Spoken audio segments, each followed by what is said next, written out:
सीवान की रघुनाथपुर सीट से शहाबुद्दीन के बेटे ओसामा शहाब चुनाव मैदान में हैं। ओसामा के पक्ष में मतदान करने उनकी 95 साल की दादी भी व्हील चेयर पर पोलिंग बूथ पहुंची। वोटिंग के दौरान जब 95 साल की शहाबुद्दीन की मां मतदान केंद्र पहुंची तो हर किसी की नज़र उन पर टिक गई। प्रतापपुर शहाबुद्दीन का पैतृक गांव है। ओसामा शहाब पहली बार चुनाव मैदान में हैं।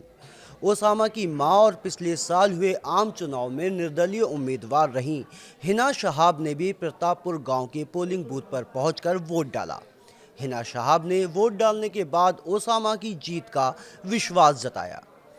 शहाबुद्दीन के बेटे ओसामा शहाब के चुनाव मैदान में आने के बाद से एक बार फिर लोगों की ज़बान पर शहाबुद्दीन का जिक्र आ गया है। हर कोई शहाबुद्दीन के बारे में बात कर रहा है। तो आइए हम भी आपको शहाबुद्दीन से जुड़ी कुछ जानकारियां देते हैं।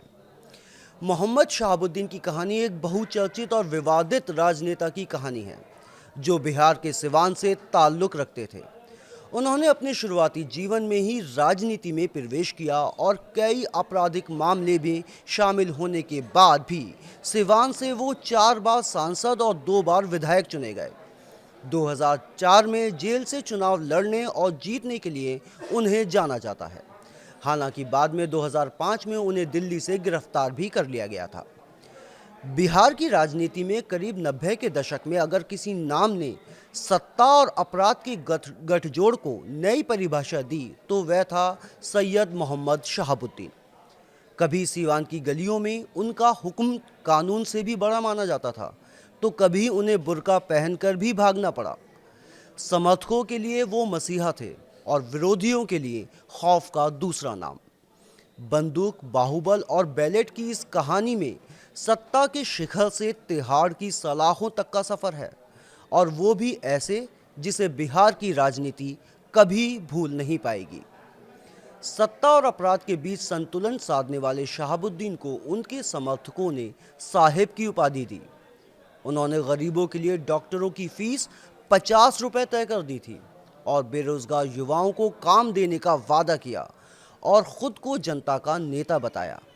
स्थानीय लोग कहते हैं कि शहाबुद्दीन अपने वचनों के पक्के थे। वह जिस काम का आश्वासन देते थे उसे पूरा करने की पूरी कोशिश करते थे। हालांकि 2001 में एक ऐसा दिन भी आया जब शहाबुद्दीन को अपनी जान बचाने के लिए बुर्का पहनकर भागना पड़ा। पुलिस ने उनके खिलाफ ज़बरदस्त ऑपरेशन चलाया और शायद ये पहला मौका था जब शहाबुद्दीन को एहसास हुआ कि वो कोई अजय नहीं है। इसके बाद उनके खिलाफ कई मुकदमे चले और धीरे धीरे सत्ता का ये साम्राज्य कमज़ोर पड़ने लगा। जब 2005 में बिहार में नीतीश कुमार की सरकार आई तो शहाबुद्दीन के खिलाफ कानूनी शिकंजा कसता गया। साल 2016 में 13 साल जेल में बिताने के बाद जब सैयद मोहम्मद शहाबुद्दीन भागलपुर जेल से बाहर आए तो सीवान में उत्सव का माहौल था।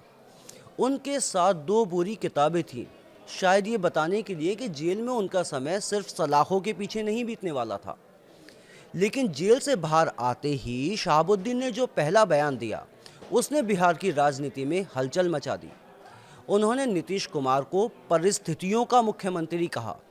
ये बयान एक सीधी चुनौती था, एक ऐसा इशारा जो साफ करता था कि शहाबुद्दीन अब भी खुद को लालू यादव की राजनीति का अभिन्न हिस्सा मानते थे।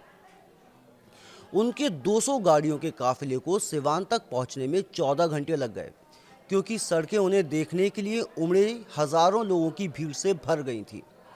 यह सिर्फ एक नेता की वापसी नहीं थी, बल्कि सिवान के सुल्तान की घर वापसी थी। लेकिन ये वापसी ज़्यादा दिनों तक नहीं टिक पाई।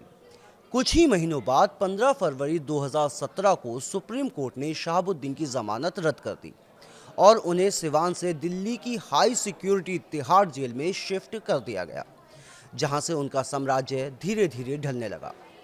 कोविड-19 के शिकार शहाबुद्दीन की 1 मई साल 2021 को दिल्ली में मौत हो गई।